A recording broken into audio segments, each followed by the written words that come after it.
welcome to Quality of Life Radio, hosted by Lisa and Nancy, editors of BigBlendMagazines.com.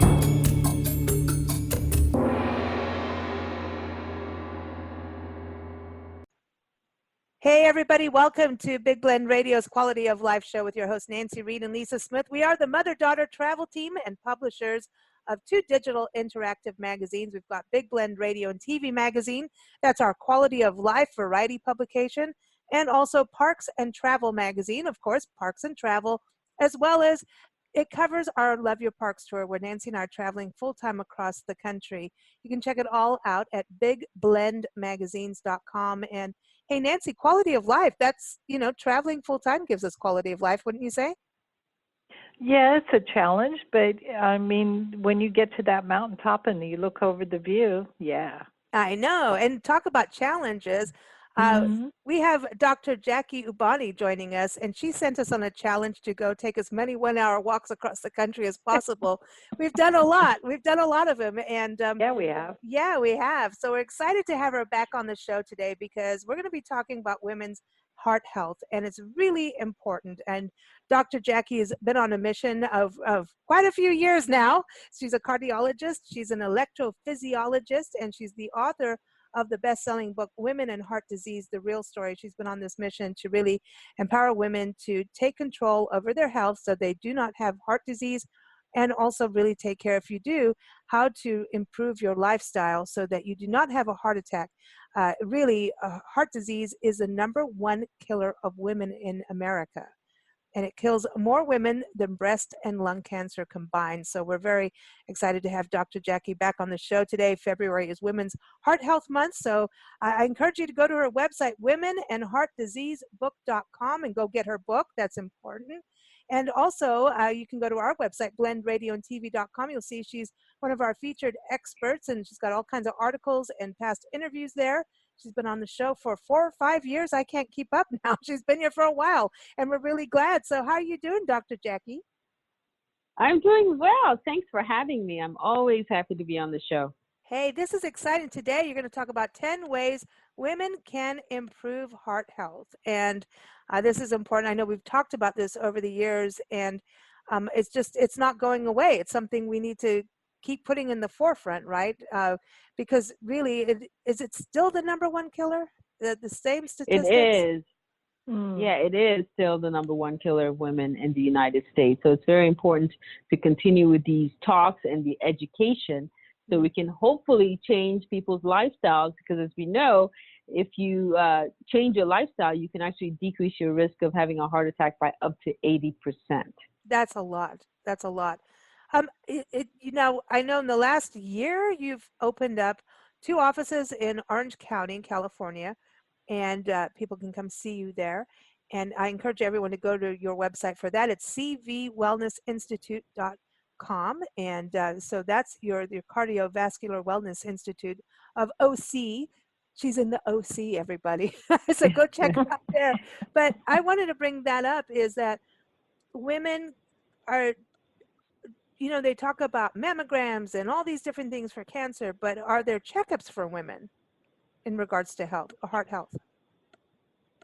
In regards to heart health, there's nothing specific to go and check up to look for signs of coronary artery disease, but going to see your doctor on a regular basis where your blood pressure can be checked or your cholesterol can be checked, when they can get a good history from you about your family history of heart disease. All these things help identify patients who will eventually be high risk for coronary artery disease, and these patients will eventually be referred to see a cardiologist.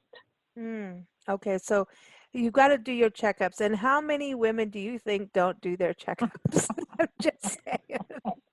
I think a lot of young women especially don't go to the doctor for heart health issues because they don't believe that they could possibly have heart health issues.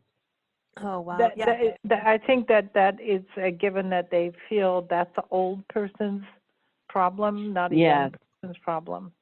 Exactly. And it's more specifically an old man's problem. Yeah, it's old men because they've done more.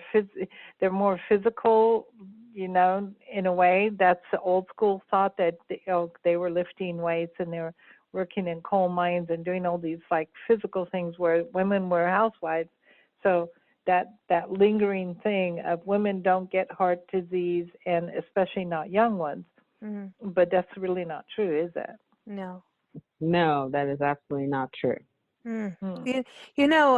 Allie Willis was on our show a few years back with our friend Michael Ely, a musician too. And Allie Willis wrote September for Earth, Wind, and Fire and all kinds of shows, right? She's amazing. Mm-hmm.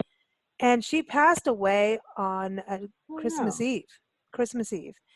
And I just watched her, and everyone were recording this the day after the Grammys, and I saw her in the tributes and everything. And I was thinking about it because when she passed away, it was a shock. And even her lifelong partner, she was saying, she was running around, she was totally healthy, fine, in their mind, you know what I mean? And so she died from a heart attack. And it was like, was rushed in LA, and rushed into hospital, and boom, there she went. And it was like, she's iconic. If everyone look at what she's done, and she's amazing composer and musician and artist as well. And it was like, it was just like she was here and then she wasn't, that fast. And she didn't know about the heart. Unfortunately, that's how it can happen sometimes for people. That's why it's very important to get your checkups on a regular basis and try to live a healthy lifestyle. So now let's talk about the 10 ways women can improve heart health. 10 ways. Okay, I know you talk about diet being a big deal. That is one of the first things. And isn't that really like one of the first things people are interested in too? It's because that's one thing we can control is our diet. Yeah, absolutely. I don't like to call it diet because when people hear that, they sort of tune out or they think it's really difficult. I try to say heart healthy meals or heart healthy choices. Okay. Picking foods that have more fruits, that are higher in fruits and vegetables, that have more micronutrients, those kinds of things. Those heart healthy meals can decrease your risk for having heart disease. So fruits and vegetables, we want more of those. I know we've talked before. I brought up the word antioxidants, and you're like, don't start promoting the pills. That's right. You want to eat lots of fruits and vegetables. We say about 5 servings of fruits and vegetables, and we recommend the fruits and vegetables that have the deep, rich colors, like the deep oranges and the greens, because these vegetables tend to be high in micronutrients and antioxidants. Antioxidants are excellent for the heart. But they're better when you get them from their natural sources like fruits and vegetables than taking the pill to get your antioxidants. Okay. And see, that's the pill is the easy way out, and it's really interesting how we have this mentality that we can manufacture something better than nature, and it'll be quicker absolutely. and easier. It's always convenient. It's about convenience. And it's like, really, can you really reproduce a head of lettuce? I mean, or an apricot, or spinach, or do you really think you can actually reproduce that exactly as nature? I always think about that. Like, exactly. So it hasn't really borne out in the literature that substituting antioxidants that you get from the natural sources like fruits and vegetables, it doesn't have the same effect on the heart as taking the antioxidants in pill form. And berries. I mean, we're getting into spring. We think, strawberries and trying. Everyone. I just want to give a shout out. Watch what you're buying, because I think if you can, try and get like the ones that aren't sprayed with chemicals, right? When it comes to oh, absolutely. Those pesticides can be a problem. So you want to try to get organic if you can. If you can. So, I mean, where do we go? When you go shopping, if you don't have a choice, and this is interesting as we travel, sometimes it's like you're just going to have to get over it, man. You're just going to have to eat whatever's there. And you kind of balance it out. I go, okay, just wash this extra in your in your hotel sink, as we travel. A lot of washing Right. going on. Yeah, there's a lot of washing. Wash it as much as you can. You know what I mean? So we have Yeah. that balance, and it's also got to do with budget. There's try and go to your farmers and stuff. You were in the middle of Colorado. I remember we recorded an interview with you, and right outside the doorstep of this house that we were staying, our friend's house, it was a small farmer just growing stuff on their land, and they just had a little thing. You go in the honor system and go get your beets and your That was vegetables. And awesome. I mean, it was like, That's yeah. can we go back to that, people? So we can I have real know. food. So it's really cool on that. So antioxidants is berries and things like that. But I did want to touch on that antioxidants. What exactly is an antioxidant? Really, is that helping us have more oxygen in our blood or less? Because it's like antioxidant. I don't. I need help So on that. antioxidants. So it's a little bit complex, but to simplify it, the body makes this thing called free radicals. As it uses up energy, it forms these things called free radicals, which can damage the organs in the body. They should be excreted. So what the antioxidant does is it takes away these free radicals so that they don't damage the organ systems in the body. So free radicals are just byproducts of metabolism that are just free floating in the body, and they can be dangerous, especially when they accumulate. So antioxidants help, get rid of them. So that's how they work. Okay. And now sticking on the kind of the food thing, one of your other points was to cut down on salt. And I want to know is cut down on salt, and I want to know is sugar just as important as salt in cutting it down?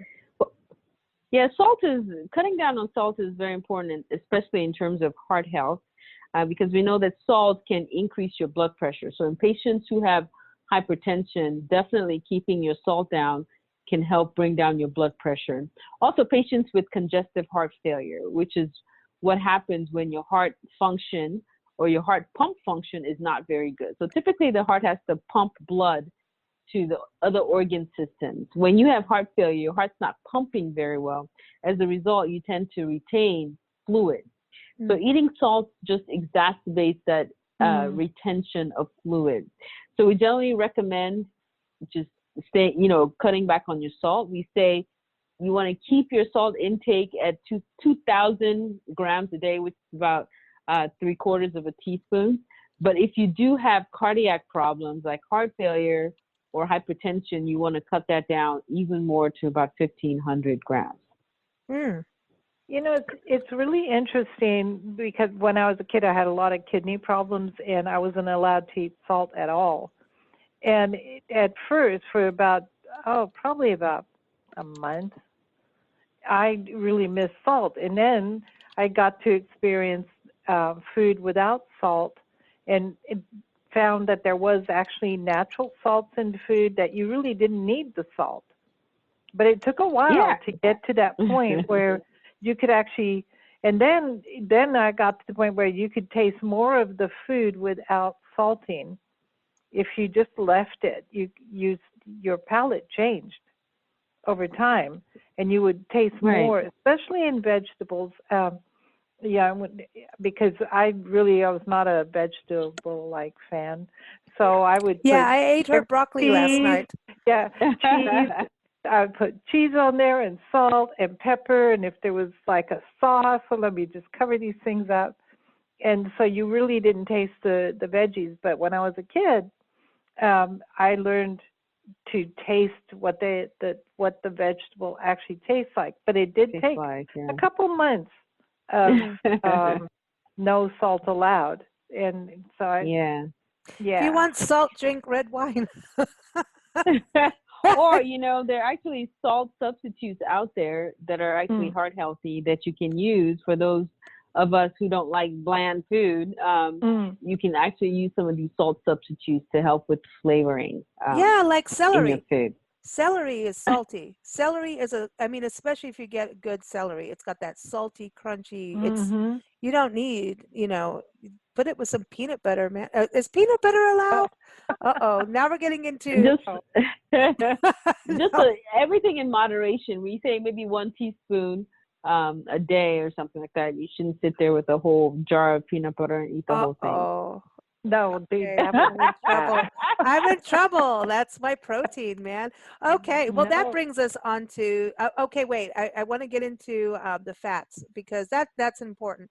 So, like, you talk about fish and omega-3s and things like that. You say choose healthier fats, and you've always talked about like olive oil is better. And I think it's interesting too because I know you're working on your Mediterranean diet book. So book number 2 is coming along. I know you've opened your clinics now, so I know it's taking time, but I'm just saying when I think about healthy oils, I think about the Mediterranean and Mediterranean Sea and olive oil and wine and feta cheese. Oh, I'm happy. Yes, absolutely. You want to try to pick healthier fats. Not all fats are considered bad fats.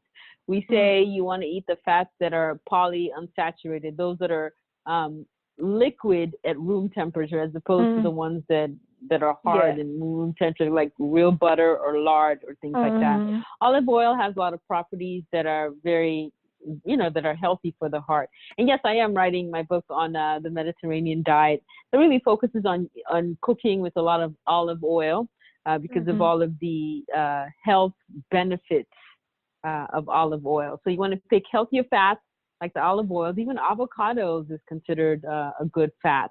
And you want to stay away from, the real butter and the lard and those that tend to just be solid at room temperature. In other words, don't use the bacon grease from the omelet before. That's right. And that one gets all congealed at room temperature. Yeah. So you want to stay away from that kind of animal fat and things like that. If you actually do your own dishes and you don't put it in a dishwasher, you know the difference between an animal fat and a plant fat. That's One cleans correct. off like instantly with just warm water, and the other one, you got to get some soap, dude. That's right. Yeah, So you got to get the degreaser out. Yeah, exactly. So if you can imagine your arteries and this congealed oil just sticking to it and forming calcifications, and therefore blood can't go through the arteries properly, so that will eventually lead to a heart attack. Wow. So you could just look at it as you're clogging yourself. You're clogging your arteries. Absolutely. And so then Dr. Jackie will be your plumber if you do that. But she's not going to. Okay, I just no, had the don't plumber. even go there, Lisa. I know plumber, exactly where you're the going. plumber look. She ain't like that. Okay. No, don't do that. It's a whole different thing, but it's true. If you look at it as a plumber, like every time you eat something like that, you're adding to the blockage in the drain. Like absolutely. Right? So we can look at that. Yes. And eventually, someone's okay, I'll behave. I'll behave. Well, if you pour bacon grease down the drain, guess what happens? It clogs it up. Exactly. So if you pour it down your throat, guess what happens? Your arteries. Yes, exactly. I'd rather do it to exactly your what sink, happens. but not your body, because if you have, you could have a hot plumber that comes in and bends over. Just saying. Just saying. Yes. I'm just saying. I'll behave now. The one thing, cholesterol. We're talking about food and everything. Cholesterol, because I always get this confused. You got the good and the bad cholesterol. Like you want the HDL versus the LDL or something. Like I don't know. Like eggs are good, but oils are okay. Like what? Or no, eggs aren't good. I don't know. What's up with the cholesterol? So in general, we talk about two kinds of cholesterol. Your body produces cholesterol. Your liver does. So if you eat, if you eat more cholesterol, you just have more cholesterol in your body. So basically, the two kinds of cholesterol that we talk about in the body when we discuss heart health is the good cholesterol, which is the HDL, and the bad cholesterol, which is the LDL. The LDL is considered bad cholesterol because it's the cholesterol that goes and sticks to the artery and clogs up the artery. And the HDL is considered the good cholesterol because it goes and it removes the LDL from the arteries to free it up. So basically, you want higher levels of HDL cholesterol when you get your blood drawn, looking at cholesterol, and you want lower levels of LDL cholesterol, which is the bad cholesterol. So so when you think about diet, So the bacon grease goes on the LDL, and the avocado oil or the olive oil goes on the HDL side. Well, they Uh-oh. get converted to right, exactly. So the cholesterol gets converted, like if you eat a lot of cholesterol, it can get converted to the bad cholesterol, which can be bad. Yes. So no matter what, you want to cut down on oils. So you can't send the avocado after the bacon. No, you can't. Yeah, we have a total cartoon going on in our minds here. We've got the butt crack plumber. Sorry, and you ain't that, Dr. She's an electrophysiologist, and she can do things like with paddles and stuff. You never know. Like it's like a superhero. Like, you know, you could be in Marvel comics. Right, like exactly. Here comes Dr. Jackie. You know, With the paddles. That's and right. she'll say, "I told you, no, don't do this. You know, don't eat the bacon." But you can have a little bit, right? Can't you have a little bit of the naughty stuff? A little bit, and depends on what you're talking about. I would much rather you stay away from bacon. Maybe you can do a not so terrible substitute, maybe like a turkey bacon or something like that. But in general, you just want to stay away from pork fat. Okay. Why are we so, as a society, addicted to grease and salt? Because we seem to be addicted to grease and salt. Well, because it's delicious. It is. I mean, it's true. But but why? Why is it? It's so weird that something everybody craves is really bad for them.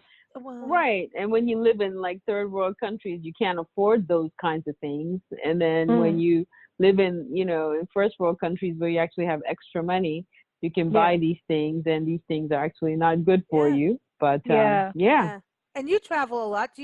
When you travel, I know you just came back from Madagascar. Did you have any interesting foods there? Like, I mean, because I know you have to try things when you're out and about.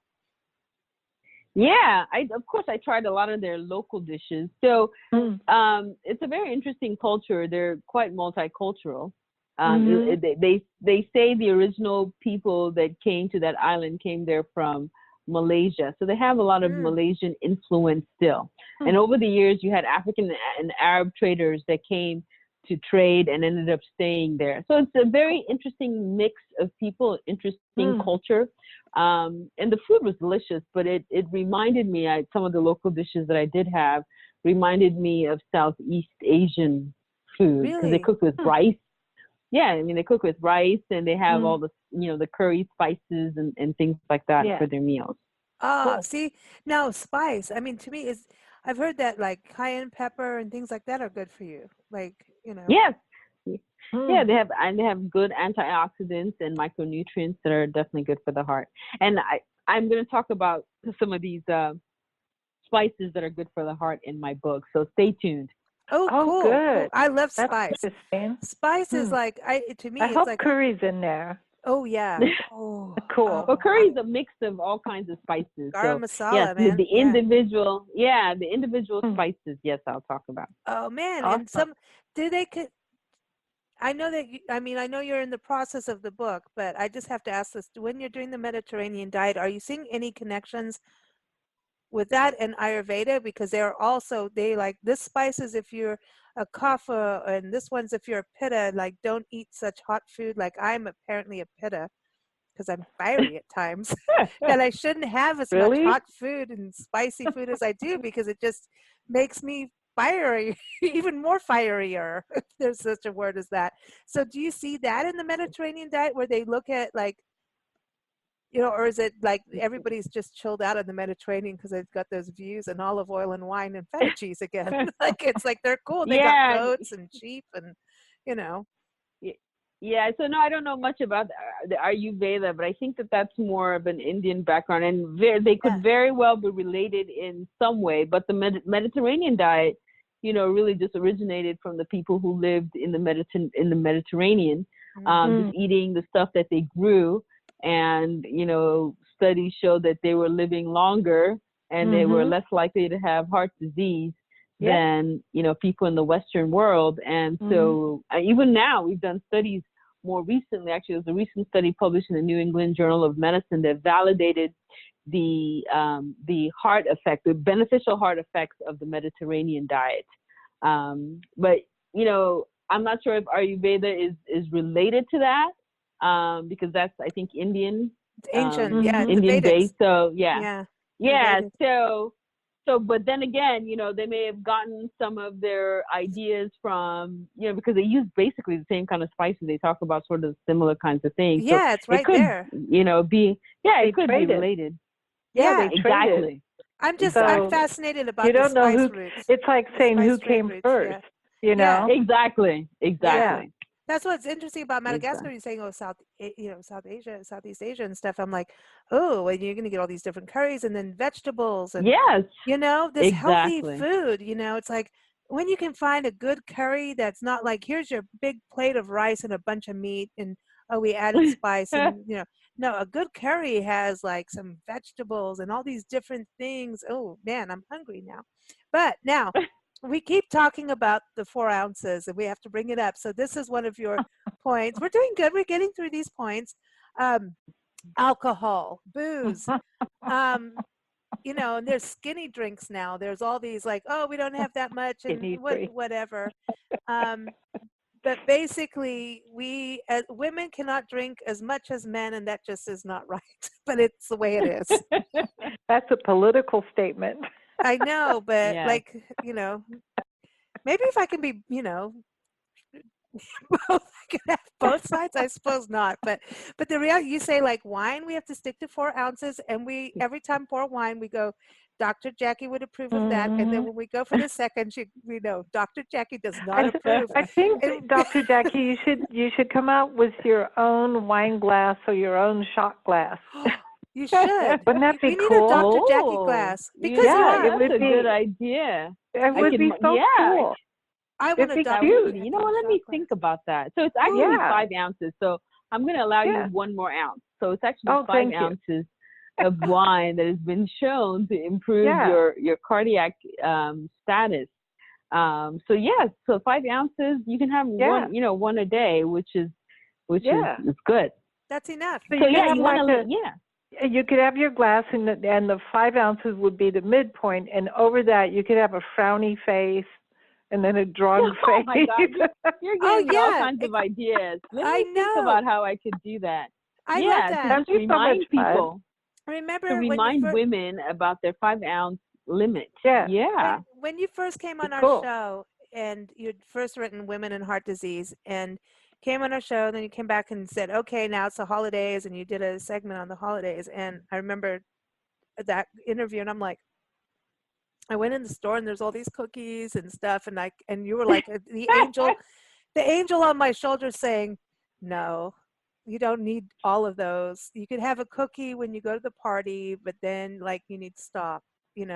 Like I could hear you sit on my shoulder, like do that. So I think Nancy's idea of like Dr. Jackie's glass, like this is a yes and a no, and so it changes between wine and beer and whiskey and everything, right? That whiskey, tequila, like you can't do 5 ounces of tequila, can you? No. Oh good heavens, no.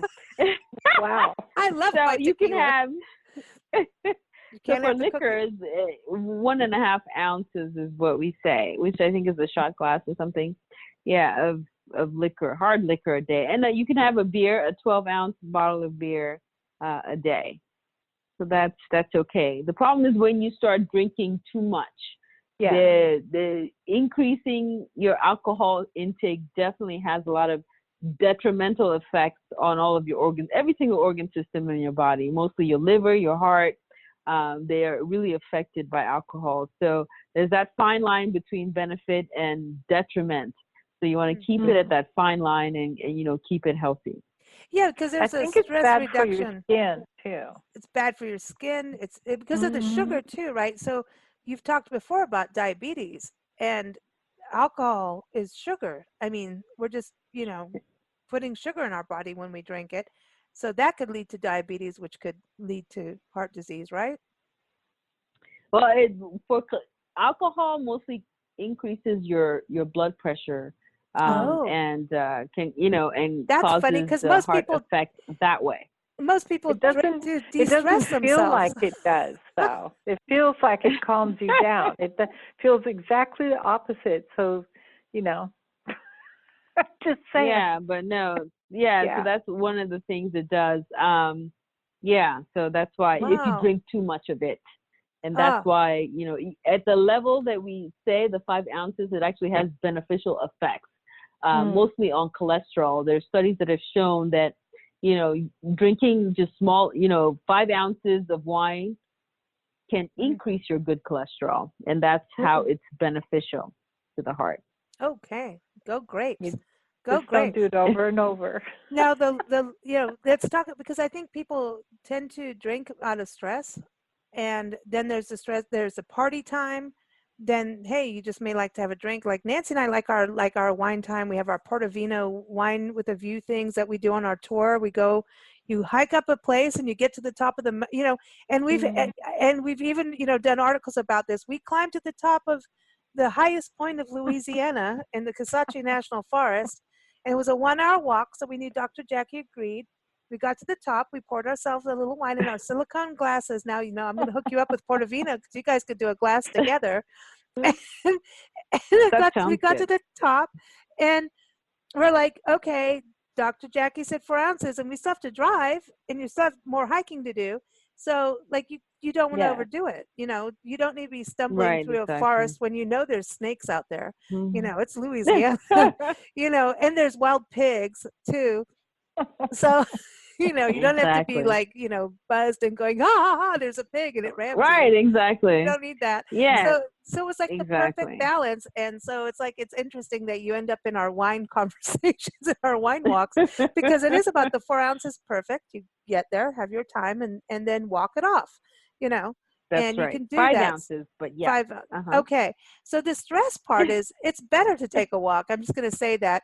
One of the things, one of your points is exercise. You said to us, when we started the tour, is you're going to do, 1-hour walks across the country. We've done so many places that it's almost, impossible to document all of them, because we try to walk every single day, but sometimes it doesn't happen because we travel, we work, whatever. Then you get back on the, get back walking as soon as you can, and you can tell the difference in your body, in your breathing, absolutely. even in your digestion. Just gonna say, everything changes once you start to have some kind of physical thing.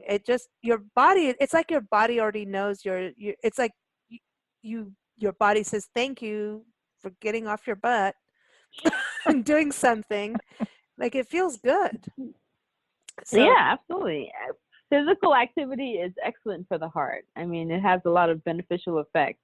The American Heart Association recommends walking a minimum of 150 or doing 150 minutes a week of moderate intensity physical activity, or 75 minutes a week of vigorous activity. So that's really not a lot. I mean, 150 minutes is about the amount of time it would take you to watch your favorite movie on TV or watch 2 episodes of a series on Netflix.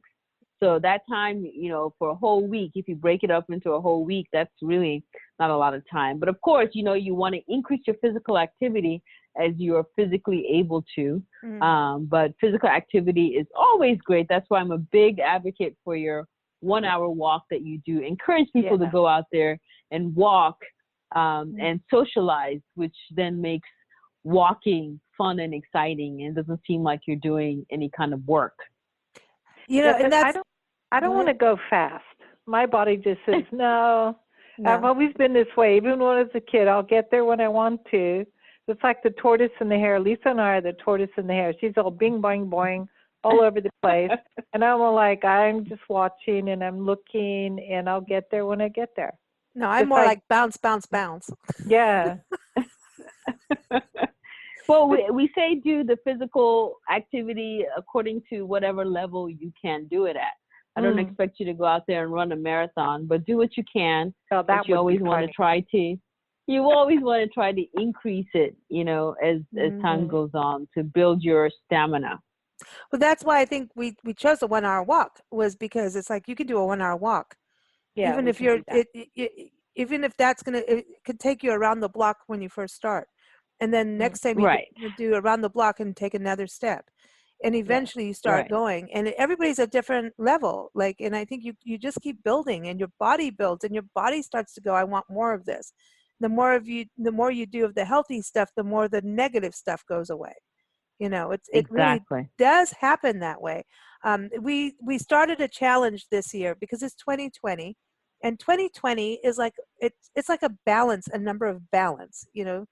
And we were like, you know, what if, you know, our friend Jim Ostick's doing 2020 miles in 2020, but he's, you know, he's an athlete. He's done, you know, he's walked across the country, cycled around the perimeter. He's done the Pacific Crest Trail, parts of Appalachian Trail. He's a little bit on the fit side. Yeah, he's fit, right? You know, he's a retired earth science teacher. He rocks. And I'm like, I want to do it. But then we thought, you know, we have our 1 hour walk group on Facebook, and we've just started our new Big Blend community, everybody. So you got to check that out. Just go to blendradioandtv.com or nationalparktraveling.com, our other website of our tour.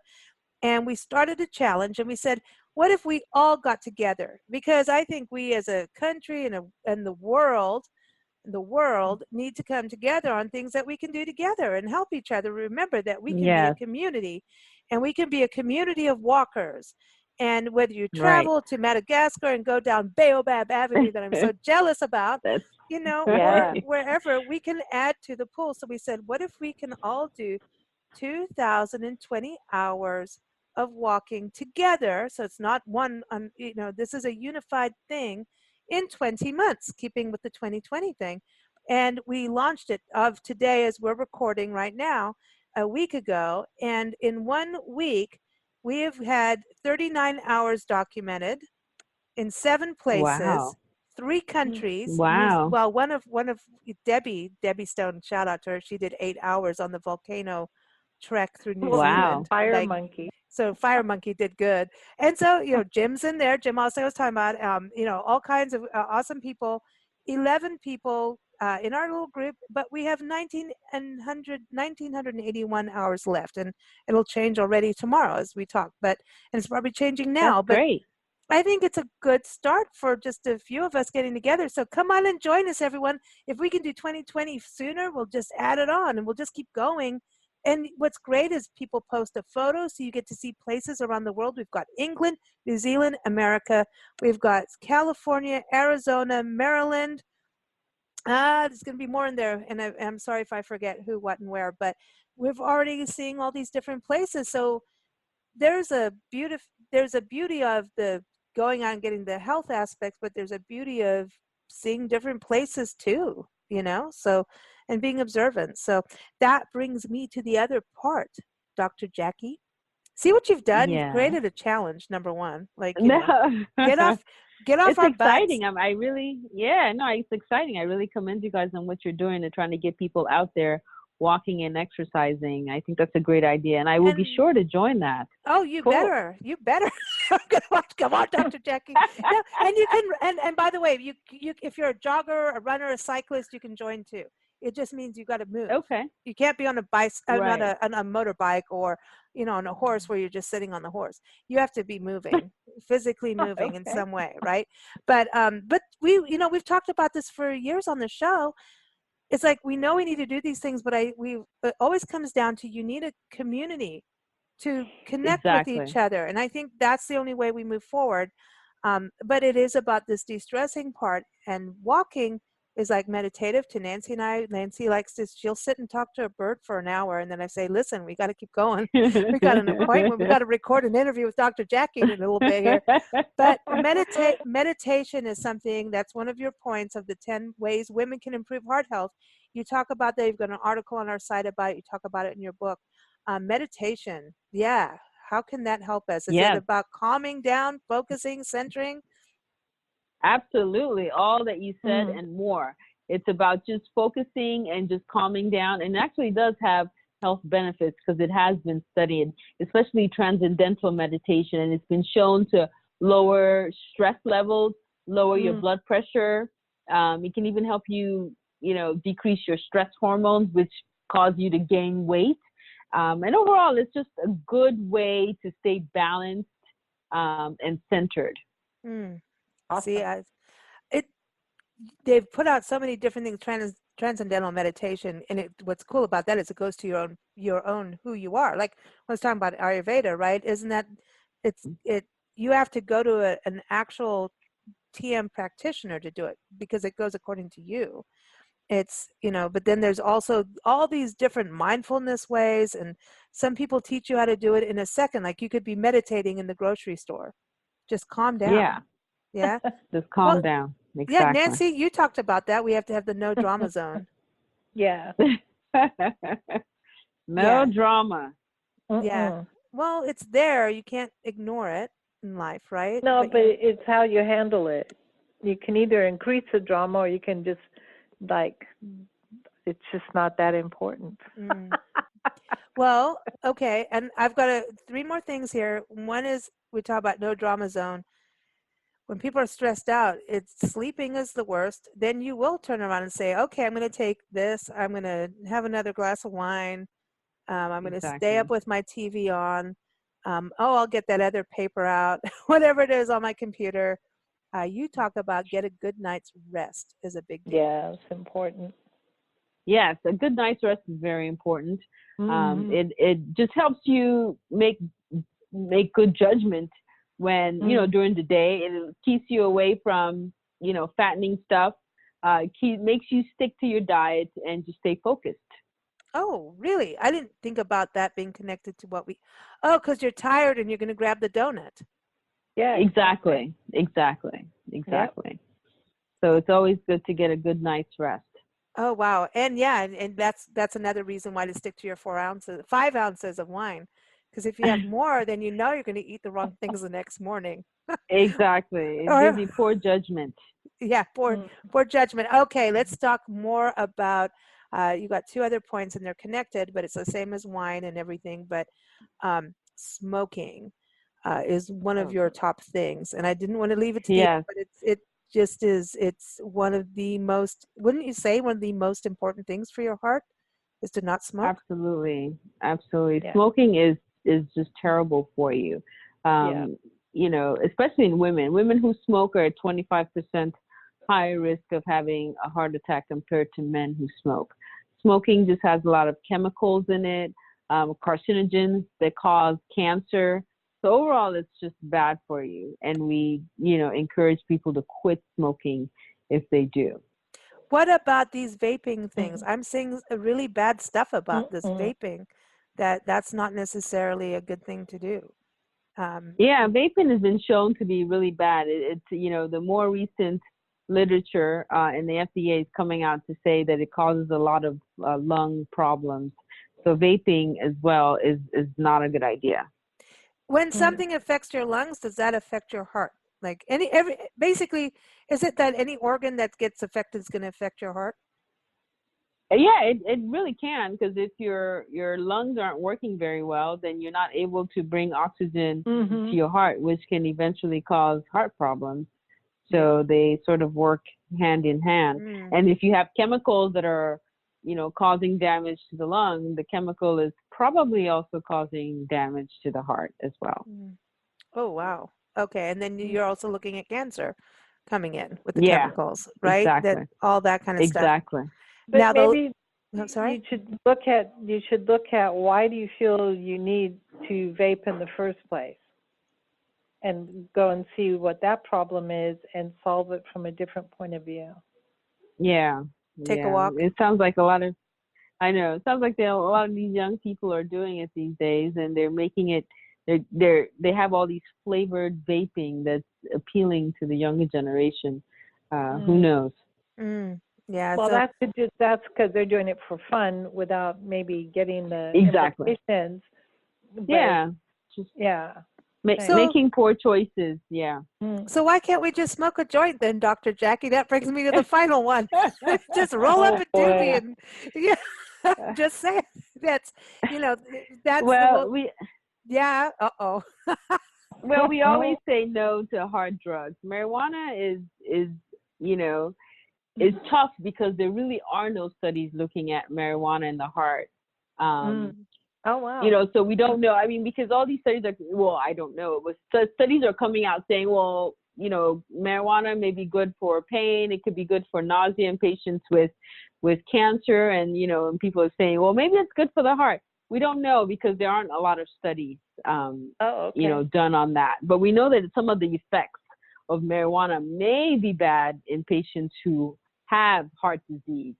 So our general recommendation is if you do have heart disease, you should probably just stay away from marijuana completely. But hard drugs, you should just stay away from that because they cause all kinds of damage. Yeah. The stimulants like the cocaine and the methamphetamine, not only can they cause acute problems right there and then while you're actually taking the drugs, like they can cause a heart attack, they can cause your major arteries to rip, but they can also cause long-term damage to the heart that manifests 10 to 20 years down the line after you've actually quit.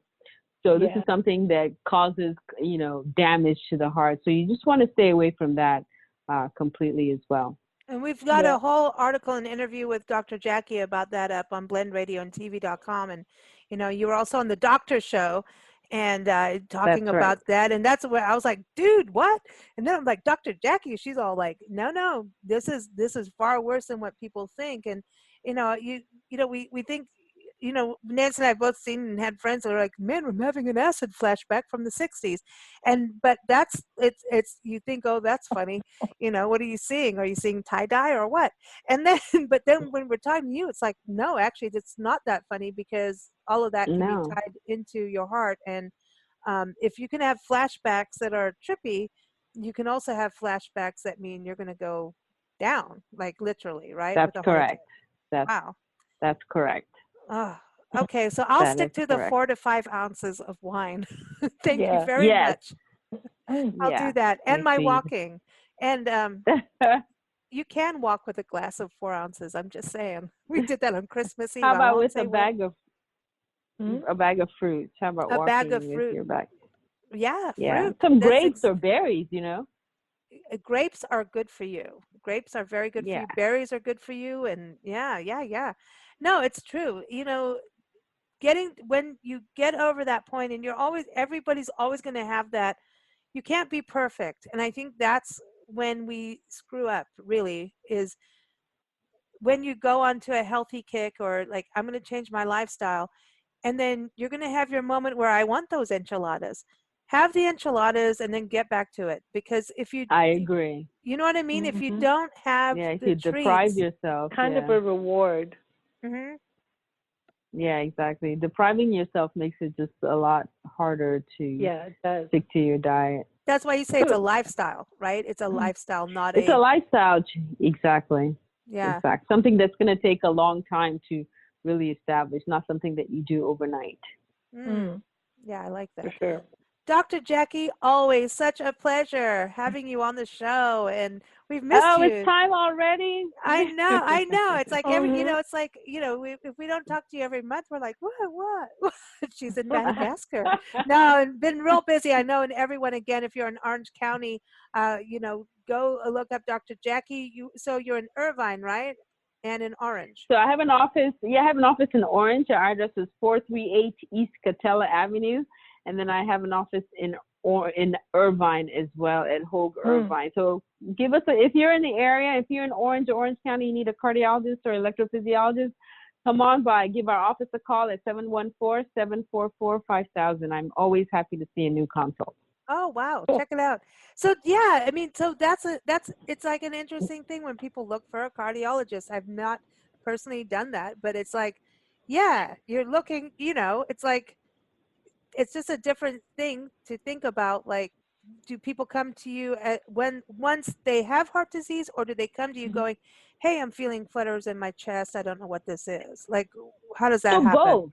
Okay. Yeah, both. Either they have heart disease already and they're, either they moved or their insurance has changed or something and they need a new doctor, or they're having symptoms that are concerning for heart disease. And in that case, depending on their insurance, they're referred by their primary care doctor for a cardiac evaluation. So either way, I'm happy to see the patient. Awesome. Cool. So everyone, again, Dr. Jackie's website is cvwellnessinstitute.com. and that is up for her Orange County offices. And then her book, go to womenandheartdiseasebook.com. Of course, you can get it on Amazon, and it's Dr. Jacqueline Eubany. And of course, our articles are up on blendradioandtv.com as well as in Big Blend Radio and TV magazine. And don't forget, come join our walking challenge. And of course, everyone, you're going to join us again on our next episode. So go to bigblendradio.com. We are Monday, Wednesday, Friday, Sunday. And we always love to close with music for our guests and, of course, for you, our awesome listeners. And we love to play this song for Dr. Jackie. And this is Heartbeat by Nikki Chris. And Dr. Jackie, you've been on shows with Nikki on our party shows. And Yes. I love to play this. She's at the Grammys right now. She's hanging out at all these parties and stuff right now. So she's doing good. She's doing really good, really good with all her music. So this is the title track to her latest album, Heartbeat, and you can keep up with Nikki at nikkichris.com, and that's KRIS. Thanks so much, Dr. Jackie. Thank you. Have a wonderful evening. You You too. too.